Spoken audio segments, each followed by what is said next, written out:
Debt does not discriminate. Stay tuned.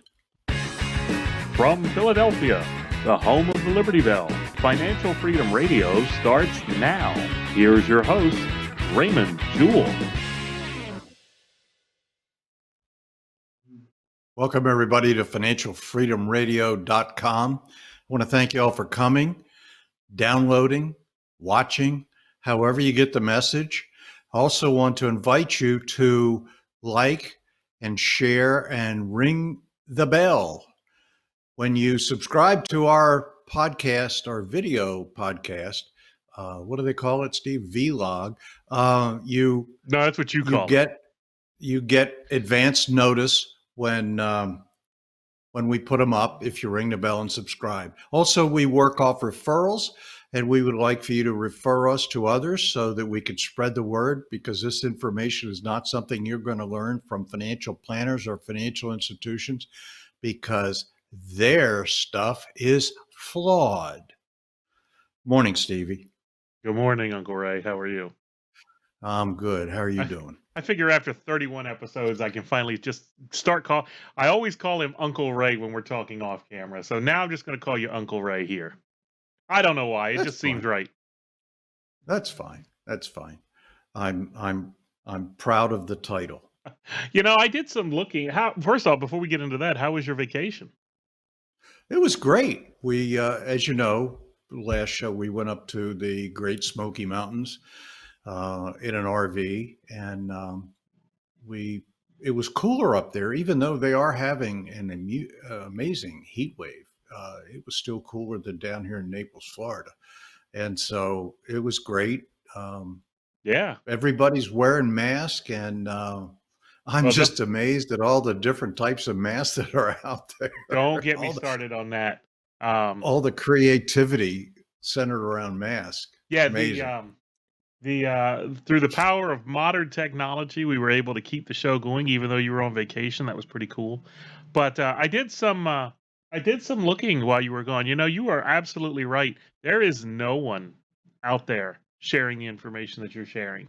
Everybody's preaching about the Dave Ramseys of the world and getting out of debt. And, you know, you definitely have a unique twist. And it is important for people to let other people know about what we're talking about here, because this is, in my opinion, and that's all it is, you know, this is the single best way to really become, you know, financially free, financially independent. And, you know, you really hit, there are certain notes. I'm going to go off on a tangent for a second here. There are certain notes that people hit that really resonate with me.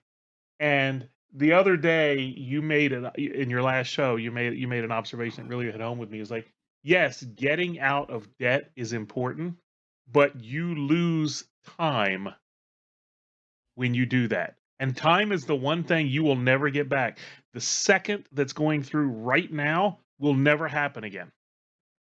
And it's very important to get out of debt, but if you have to sacrifice an asset, your time, that you will never be able to get back, you are constantly losing time every day you're alive. You have to decide whether or not it's worth it. I thought that was powerful. Sure. As we said last week, I mean, the Dave Ramseys of the world want you to pay off your debt and then start saving. So spend all your money paying off debt. Well, that's time lost. Yes. You have one exponential curve. If you waste your time getting out of debt, you're not going to have anything for yourself. Everybody else is going to get your money, and you're not going to have anything for yourself. And that's absolutely the most, I want to be nice. I don't want to. That's okay. I'll bleep it if you have to. But it just doesn't make sense to spend your time getting out of debt with all your resources and all your money.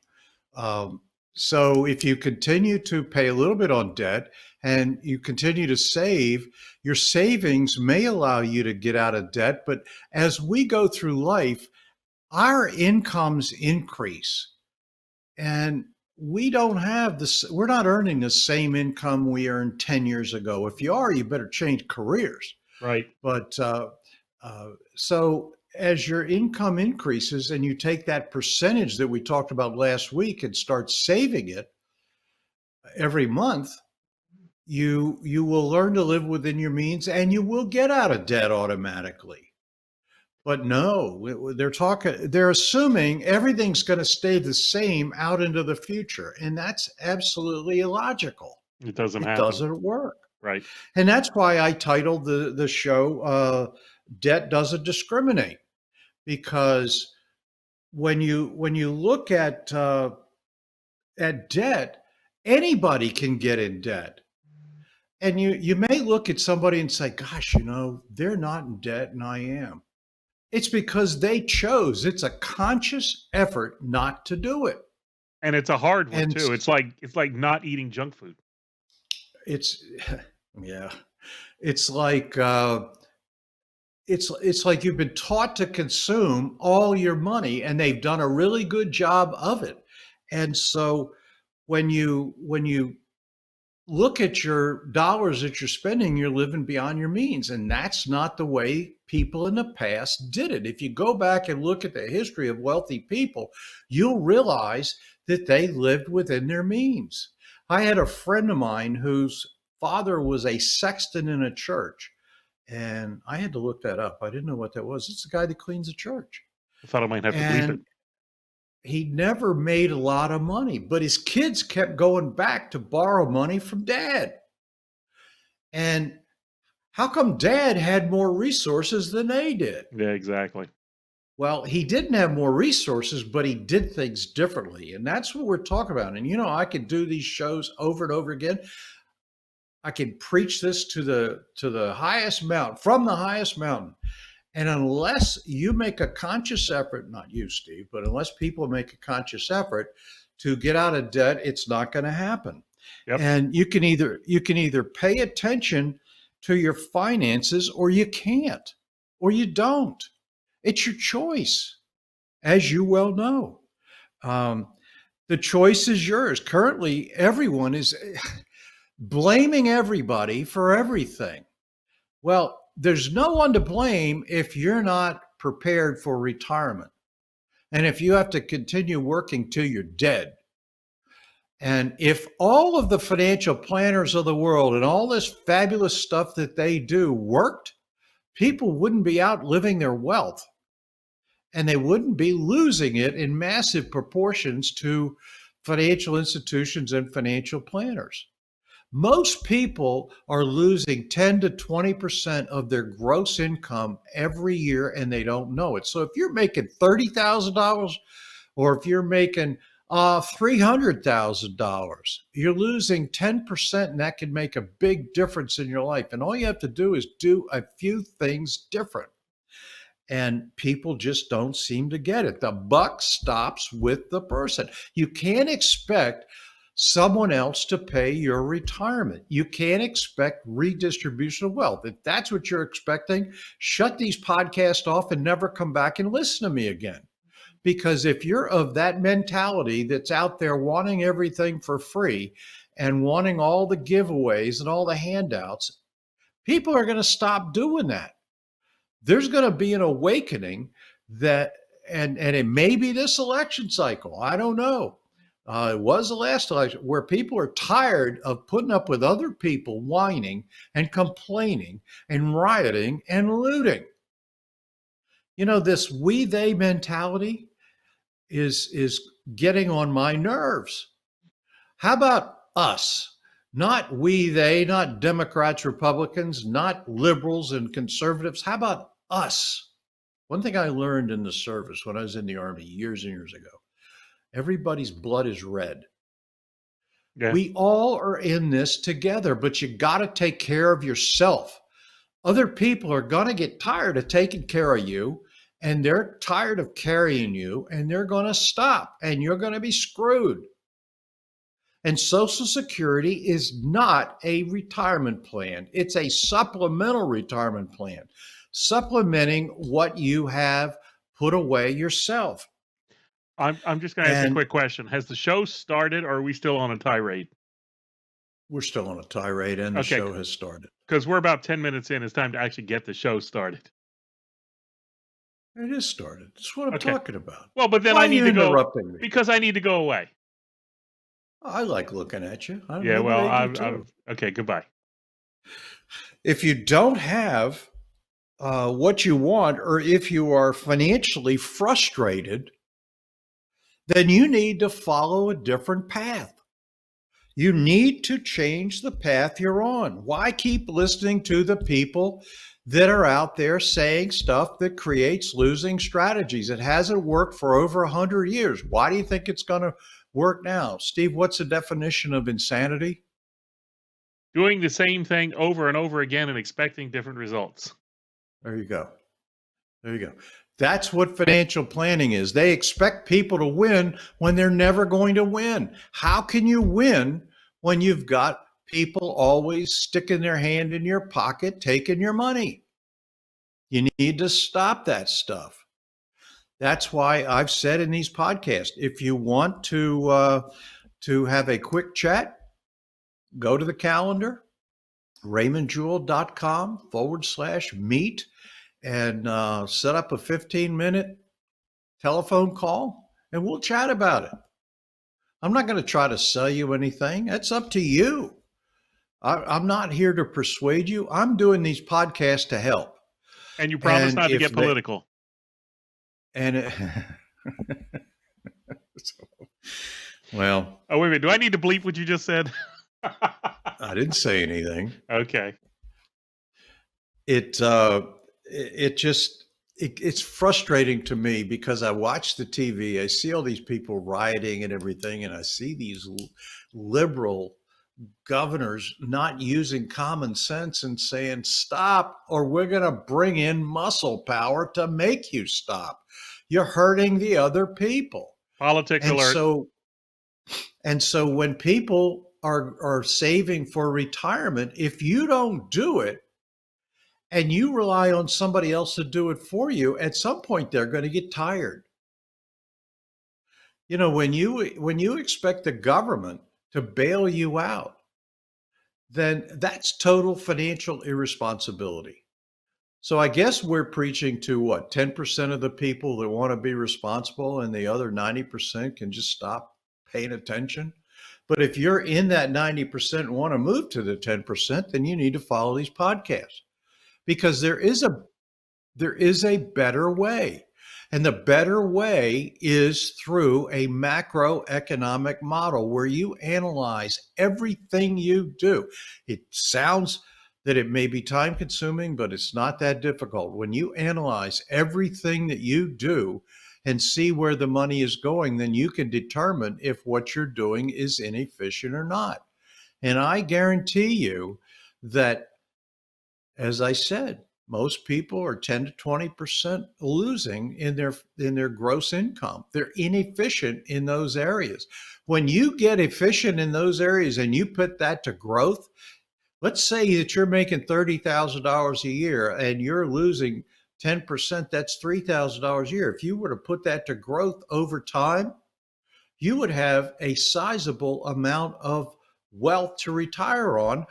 Plus, if you learned how to use it while you were living all the way through till retirement, it would be even greater. It's use and growth simultaneously. And I think we've done that in some other shows. And maybe we ought to do that again, Steve, to refresh people on how to get use and growth simultaneously in everything they do. So we could do that down the road. But the point is that if you're taking control of your financial world, you're winning the game. Whether it's $3,000 or whether it's $30,000, it doesn't matter, because anything's better than nothing. And as you start to learn how to do it and get better at it, you will realize that you've learned a new way, a new path.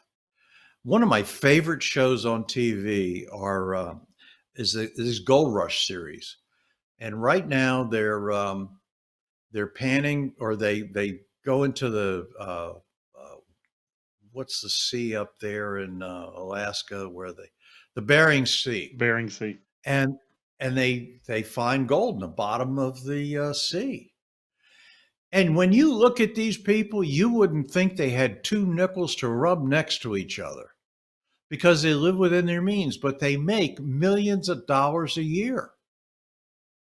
There are people there's a book that was written years ago called The Millionaire Next Door, and people ought to read that. I'm sure you can get it on Amazon. I can't remember who wrote it. The Millionaire Next Door.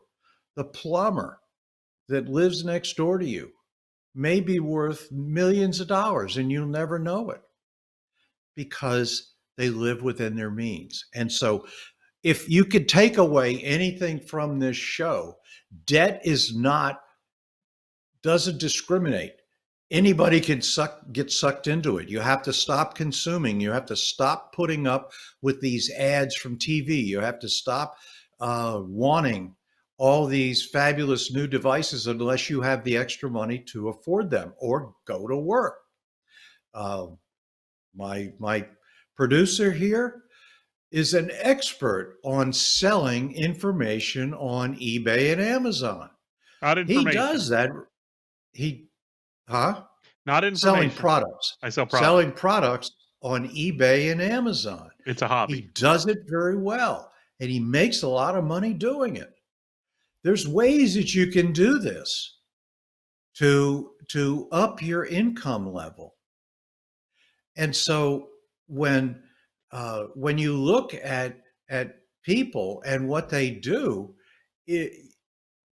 living within your means is not that hard to do. And you're sitting there going, yeah, Ray, but you know, I'm just heavily in debt. I was there once too, years ago. I know what it's like. I was there. I'm going to jump in. Can I jump in? Go ahead. So, sure, always. Living within your means is a very challenging thing to do, but it is absolutely essential. You're absolutely right about that. But to me, it's like when I started creating a food diary, okay, and follow my logic on this. When I started actually having to write down what I was eating, it changed how I ate. And a lot of that is the same concept with living within your means. You have to identify, you have to physically write down where you're spending your money. A lot of people have subscriptions to this and subscriptions to that and just money leaking out of their lives, and they don't even think about it or realize it. And that's how you get yourself into trouble. So the first step is to identify where you're spending the money. Once you see where the money is going, living within your means gets a heck of a lot easier. And I've spent the last 10 years of my life doing just that, to the point where I know where every dollar is going every minute. And I'm able to, if I want the new shiny object, I can divert some dollars from where they're going to where I want them to go. But if you don't know where you're spending, you're not going to ever be able to get ahead of the game. I'll go back and go disappear now. No, I agree. So on that note, we'll wrap up the show. I want to thank you all for coming. We'll be here next week. We're going to go over some really good stuff. We're going to break down lifetime acceleration economic process and explain to you how that works and give you the background into it and walk you through beginning it for yourself. So I want to thank you all for coming, downloading, and listening. Please tell your friends Financial Freedom Radio, or go to youtube.com/financialfreedomradio.com. Man, I'm getting all wrapped up here. So have a great week. Thanks for coming. We'll look forward and seeing you here next week. Take care. God bless. Thanks for listening. Please remember to subscribe to the podcast. If you want to learn how to create real sustainable wealth like the extremely rich people do, or maybe you just want to sustain the wealth you already have, you need to check out Dr. Ray's new book, Why the Rich Are Rich. Ray's been coaching clients for 35 years and has completely unlocked the secret strategies that rich people use day in and day out to grow and sustain their wealth, regardless of what's going on in the economy. His book is completely free, and you can get it by going to whythericharerich.com and entering your email address. Again, that's whythericharerich.com. Head over there now.